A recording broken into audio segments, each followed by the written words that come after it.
श्री शिवाय नमस्तुभ्यम महाराज। जैसा कि आप सभी जानते ही हैं कि 15 फरवरी को है महाशिवरात्रि और इस दिन जो भी भक्त पार्थिव शिवलिंग का पूजन करने वाले हैं तो उन्हें इस दिन किन किन सामग्रियों की आवश्यकता होने वाली है, साथ ही यह पूजन आपको कब और कैसे करना है, यह सब हम इस छोटी सी वीडियो में जानेंगे। लेकिन उससे पहले वीडियो को लाइक करें, चैनल को सब्सक्राइब करें और कमेंट में ओम नमः शिवाय या हर हर महादेव जरूर लिखें। तो महाराज सबसे पहले तो यह पूजन ऑनलाइन नहीं करवाया जाएगा, लेकिन इसका मतलब ये नहीं है कि आप ये पूजन नहीं करेंगे, क्योंकि महाशिवरात्रि भी भोलेनाथ की सबसे बड़ी और सबसे प्रिय तिथि होती है। इसीलिए जो भी भक्त इस पूजन को करना चाहते हैं तो उन्हें इस पूजन से जुड़ी हर जानकारी इस चैनल के माध्यम से मिलने वाली है। इसीलिए सबसे पहले तो आप इस चैनल से जुड़ जाए। तो महाराज इस पूजन की सबसे जरूरी जो चीज़ है वो है हमारी पूजन सामग्री, जो कि हम आपको फोटो के माध्यम से दिखाने वाले हैं। तो आप इस वीडियो में बने रहिए, क्योंकि यह मौका यदि आप चूक गए तो फिर 1 साल बाद आपको यह मौका मिलेगा। और इसी के साथ इसी पूजन सामग्री से जुड़े हुए कुछ उपाय भी किए जाते हैं, जिन्हें करने मात्र से आपकी जो मनोकामना है वह परिपूर्ण हो जाती हैं। तो महाराज सबसे पहले हम ये पूजन सामग्री एक एक करके जान लेते हैं, उसके बाद हम जानेंगे पूजन करने के बाद किए जाने वाले उपायों के बारे में। तो सबसे पहले तो जब भी आप ये पूजन करेंगे तो इसे आपको आपके घर में जहाँ पर भगवान विराजित हैं, आपके घर का मंदिर है, वहाँ पर बैठकर करना है, कहीं और नहीं करना है। क्योंकि कई सारे लोगों ने पूछा है कि ये पूजन हम घर के अंदर करें या घर के बाहर करें। तो ये पूजन आपके घर के अंदर, घर के मंदिर में आपको करना है और यह पूजन आपको अपने पूरे परिवार के साथ मिलकर करना है। पूजन की एक ही सामग्री होगी और सारी चीज़ें एक ही होंगी, एक ही पार्थिव शिवलिंग रहेगा और एक ही पूजन सामग्री रहेगी, लेकिन पूरा घर परिवार इसे एक साथ मिलकर करेगा। तो सबसे पहले हम पूजन सामग्री जान लेते हैं, उसके बाद हम आपको इस पूजन के बाद किए जाने वाले उपाय बताएंगे। तो महाराज सबसे पहले तो आपको 1 लोटा जल लेना है। तो सामने आप फोटो में देख सकते 1 लोटा जल। तो 1 लोटा जल आप रखोगे। इसके अलावा एक पात्र में और आप जल रखना, ताकि आपका अगर ये जल खत्म हो जाए, जल अभिषेक में जल खत्म हो ही जाता है, ये हो जाए तो उसके बाद आप वहीं के वहीं बैठकर दूसरा जल पात्र में से अपना ये जल भर लो, क्योंकि पूजन में बार बार उठना अच्छा नहीं होता। अब उसके बाद में हमारे 21 गेहूं के दाने आते हैं। ये गेहूं के दाने आपके घर में आपको आसानी से मिल जाएंगे। तो मात्र आपको ये 21 गेहूं के दाने लेना है। उसके बाद में आपको लेना है 5 कमल गट्टे। तो सामने आप फोटो में देख लीजिए, ये होता है कमल गट्टा, और ये 5 कमल गट्टे आप लोगों को लेकर एक जगह पर रख लेना है। उसके बाद में भक्तों आपको 108 चावल के दाने लेना है। 108 चावल के दाने की अगर हम बात करें तो वह कुछ इस प्रकार से रहेंगे। आपके घर के रसोई घर में जो चावल हो बड़े वाले, उन्हें भी आप ले सकते हो, पर उनमें से चावल के दाने आप लोग छांट लेना। कितने? 108 चावल के दाने। क्योंकि ये जो चावल के दाने हैं 108, ये ना टूटे हुए हो, ना कट्टे पीटे हो, ना दाग वाले हो। अच्छे साबुत चावल के दाने आप लोग निकाल लेना है। इसके अलावा आप लोग थोड़े से चावल के दाने और रखना, क्योंकि हमें संकल्प वगैरह में और चावल के दाने काम आने वाले हैं। उसके बाद में महाराज 21 काली मिर्ची। काली मिर्ची भी आप लोग सामने फोटो में देख लो। आप सभी लोग जानते भी हो काली मिर्ची कैसी दिखती है। तो हमें 21 काली मिर्च इस तरह से अलग से निकाल लेना है। उसके बाद में जो अगली सामग्री है वो है हमारी काली तिल। तो महाराज ये आप लोग सामने फोटो में देख लो, ये होती है काली तिल। तो ये काली तिल आपको 1 चम्मच जो काली तिल है वो आप अपनी पूजन की थाली में रख लेना। कितनी? 1 चम्मच। उसके बाद में जो अगली सामग्री है वो एक है हमारा धतूरा। अब देखो धतूरा जो है वो आप सामने फोटो में देख लीजिए, कुछ इस तरह का होता है धतूरा। उसके बाद में जो हमारी अगली सामग्री है वो है यहाँ पर हमारे बेलपत्र। तो बेलपत्र कितनी लेनी है? 7 बेलपत्र लेनी है। अब आप सभी लोग जानते हो कि 7 बेलपत्र कैसी लेनी है। आप लोगों को अच्छी साबुत लेनी है, खंडित नहीं लेनी है। अब अगर ये बेलपत्र आपको ना मिले, वैसे तो आपको पता है कि बेलपत्र हमें लगने वाली है, तो आपको अपनी पूरी कोशिश करना है। आप बेलपत्र खरीद कर ले आओ या तो वृक्ष से तोड़कर ले आओ। पर अगर आपको बेलपत्र ना मिले तो उस समय पर आप शिवजी के मंदिर जाकर शिवलिंग के ऊपर से शिवजी से आज्ञा लेकर अपनी बेलपत्र ले लेना, जितनी आपको काम में लगे। जैसे 7 बेलपत्र में हमें लगे रही हैं तो 7 बेलपत्र ले लेना। सिर्फ शिवलिंग के ऊपर से उठाने का बेलपत्र का नियम है। उसके बाद में आपको शमी पत्र भी रखना है, जो कि कुछ इस प्रकार से होंगे। शमी पत्र जो है आप लोग कुछ लोगों से पहले पूछ लेना, क्योंकि यहाँ पर लोगों को फोटो में जो है शमी पत्र अलग दिखते हैं, वैसे अलग दिखते हैं। तो शमी पत्र ये आपको कितने लेना है वो भी ध्यान से सुन लो। तो 7 ही आपको शमी पत्र लेना है। उसके बाद में जो अगली सामग्री है वो हमारा लाल फूल। तो लाल फूल हम आपको बता ही चुके हैं। सबसे जो महत्वपूर्ण फूल होता है गुलाब का ही फूल होता है। लाल फूल तो अगर आप लोगों को लाल गुलाब फूल मिल जाता है बहुत अच्छी बात है। 7 फूल मिल जाते हैं बहुत अच्छी बात है। नहीं मिलते हैं तो एक फूल मिल जाए वही बहुत है। एक फूल में से आप लोगों को 7 गुलाब की पंखुड़ियां निकाल लेनी है, और फिर उस गुलाब की पंखुड़ी से क्या करना है, आप लोगों को अपनी इस पूजन की थाली में रख लेना है। कितनी? 7 पंखुड़ियां, 7 गुलाब की पंखुड़ियां रखकर आप अपनी इस पूजन थाली में रख सकते हो। और महाराज हम आपको बता दें कि इस दिन कनेर के फूलों का भी विशेष महत्व होता है। ये होते हैं कनेर के फूल, सामने आप फोटो में अच्छे से देख सकते हो, और इन्हें आप पूजन में पार्थिव शिवलिंग पर भी अर्पित कर सकते हो। और महाशिवरात्रि के दिन कनेर के फूलों का भी उपाय किया जाता है, जो कि आप लोगों को सुबह भगवान शिव जी पर कनेर के फूल जरूर चढ़ाने चाहिए। कुछ नहीं, मनोकामना बोलना है और भगवान शिव जी के पास में जाना और उनके ऊपर ये कनेर के फूल चढ़ा देना।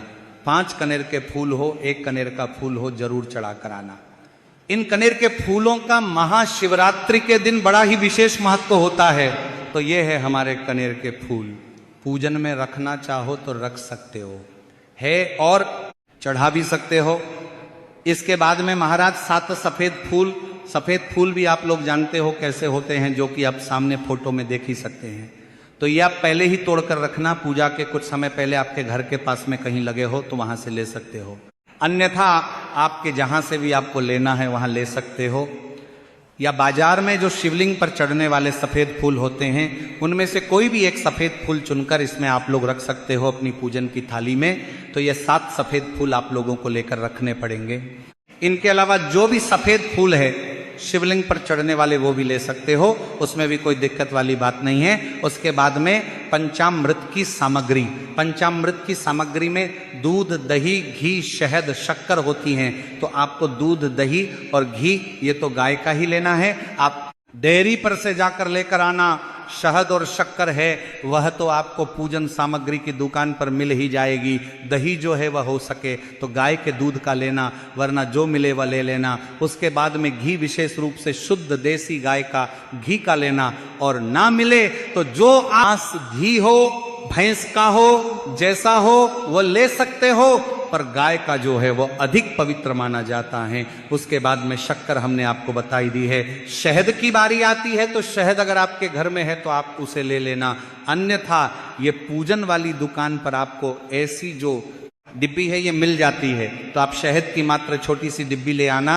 उसके बाद में महाराज हमें लेना है 3 गोल सुपारी, जो कि हमें पूजन में काम आने वाली है।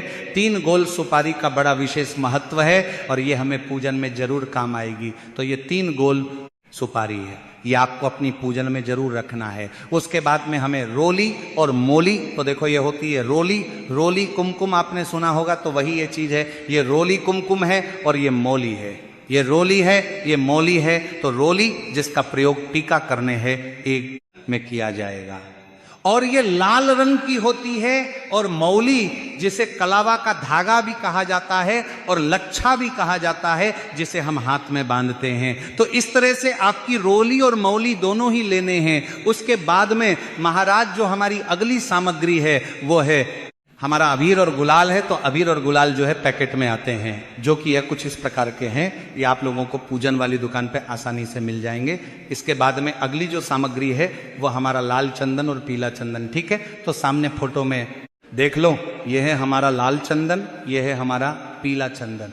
पीला चंदन को अष्टगंध भी कहते हैं, है ना। तो लाल चंदन और पीला चंदन, ये एक एक सामग्री आपको इसलिए अच्छे से बता रहे हैं ताकि आपकी पूजा सफल हो सके, ठीक है। इसलिए ध्यान से वीडियो को पूरा देखना। ये हमारा लाल चंदन, ये हमारा पीला चंदन, ये आप लोगों को लेकर आना है। उसके बाद में अगली जो सामग्री है दोस्तों वो है कपूर। आप लोगों को जैसा कपूर मिल जाए वैसा ले आना, बस अच्छा वाला कपूर लेकर आना चल जाएगा। उसके बाद में महाराज कपूर लेने के बाद 2 दीपक आपको लेने हैं। दीपक आप लोग मिट्टी के लोगे, मिट्टी के दीपक लेने के बाद इसके अंदर गोल बत्ती रखोगे, दोनों ही गोल बत्ती के होंगे, और उसके बाद शुद्ध देसी गाय का घी आप उनमें डालोगे। ये दीपक शुद्ध देसी गाय के घी से चलेंगे, इस बात का ध्यान रखना। उसके बाद में अगली सामग्री है जनेऊ। तो ये है हमारी 2 जनेऊ जो कि आप लोग देख सकते हो। तो ये है हमारे 2 जनेऊ। देखो इस तरह के जो है आपको जनेऊ लेने हैं, ये हमें पूजन में काम आएंगे अगर हो सके। उसके बाद में लौंग और इलायची। लौंग और इलायची भी आप लोगों को कितनी लेनी है? 5-5 लेनी है। भले ही कम उपयोग में हो पर 5 तो आप रख लेना। ये 5 लौंग है, 5 इलायची है। देख लो 5 लौंग है और 5 इलायची। तो इस तरह की आप लोगों को 5 लौंग और 5 इलायची रख लेनी है। उसके बाद में पान का पत्ता, पान के पत्ते आप लोग 2 रख लेना। वैसे एक ही काम में आएगा पर 2 रख लेना। तो पान के पत्ते भी ले लेना। इस तरह से इसी के साथ आपको हल्दी भी लेनी होगी। अब ये हल्दी आप पीसी हुई भी ले सकते हैं और गांठ वाली हल्दी भी ले सकते हैं। आपके पास जिस भी प्रकार की हल्दी है उसे आप थोड़ी सी मात्रा में लेकर के अपनी पूजन की थाली रख देना।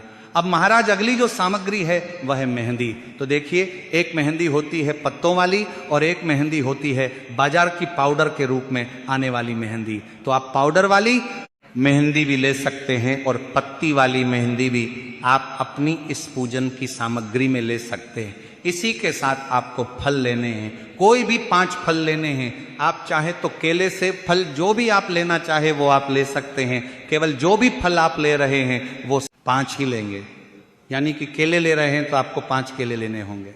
अब महाराज बात करते हैं भोग स्वरूप मिठाई की।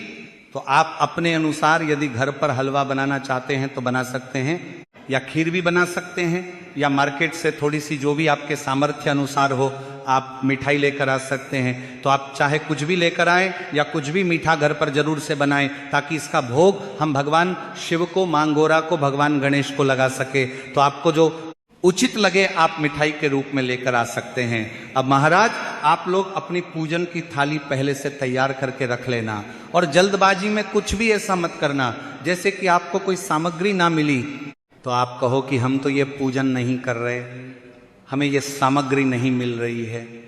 जितनी आपको सामग्री मिल जाए, एकदम से अगर आप ये वीडियो देख रहे हो और आपके सामने आ गई है, तो जितनी आपको सामग्री मिल जाए आप उतनी सामग्री में ये पूजन करना। उसके बाद में महाराज आप लोगों को यहाँ पर क्या करना है कि इत्र भी लेना है। इत्र की जो डिब्बी आती है, सामने फोटो में देख लो, तो ये इत्र जो कि पूजन के लिए होता है, ये आपको 10 से 20 में मिल जाएगा। तो जब आपको मात्र एक ही इत्र की डिब्बी लेकर के आना है। उसके बाद में आपको नारियल भी अपने साथ में जरूर रख लेना। तो नारियल भी आपको जरूर रखना है। उसके बाद में कुछ दक्षिणा के रूप में 1 के या 5 के या 10 के सिक्के रखना है, और कागज के भी रखना है। सकते हो पर सिक्के रखोगे तो वो ज्यादा बेहतर रहेगा। इसके बाद में भक्तों गंगा जल भी विशेष रूप से रखना।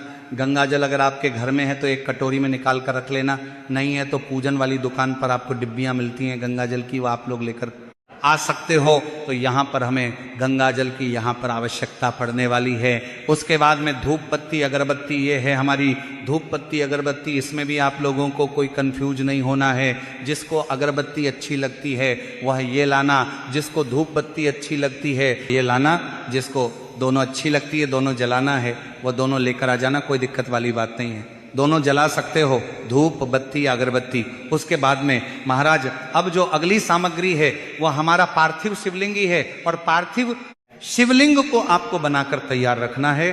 तो ये सारी जो सामग्री है ये आपको तैयार करके रखना है, और ये मौका बार बार नहीं आता है। इसीलिए जब आप ये वीडियो देख रहे हो तैयारी करना शुरू कर देना। और महाराज हम फिर कहेंगे कि यह पूजन महाशिवरात्रि पर ऑनलाइन नहीं करवाया जाएगा, लेकिन जो भी भक्त इस पूजन को करना चाहते हैं तो वह हमारे बताए अनुसार इस पूजन को 15 फरवरी को शाम के समय प्रदोष काल में कर सकते हैं। प्रदोष काल का समय सूर्यास्त से 45 मिनट पहले शुरू होता है और सूर्यास्त के 45 मिनट बाद तक रहता है। तो आपके ऊपर कोई दबाव नहीं है। यदि आप इस पूजन को करना चाहते हैं तो हमारे साथ कर सकते हैं, क्योंकि महादेव की अगर कोई प्रिय तिथि है तो वो है महाशिवरात्रि। इसी दिन महादेव और मां गौरा का विवाह संपन्न हुआ था। तो तो इस दिन अपने परिवार की सुख समृद्धि के लिए ये पूजन जरूर करें।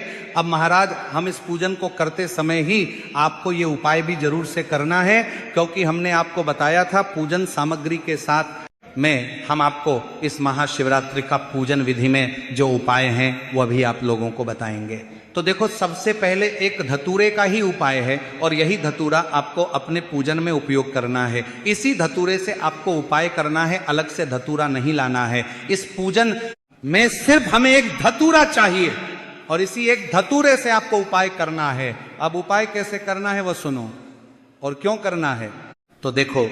अगर आप लोग चाहते हो कि आपके घर परिवार के सभी सदस्य एक दूसरे से मिलजुल कर रहे, कभी भी लड़ाई झगड़ा ना रहे, प्रेम बना रहे, और अगर आपके घर में क्लेश बहुत होता है, लड़ाई झगड़ा बहुत होता है, एक दूसरे को लोग दुश्मनों की तरह देखते हैं, ऐसी अगर आपके घर में स्थिति बनती है ना, तो ये वाला उपाय आपको करना चाहिए। वैसे भी ये उपाय सबको करना चाहिए, अपने आप सभी लोगों के घर में जो है प्रेम बनना शुरू हो जाएगा।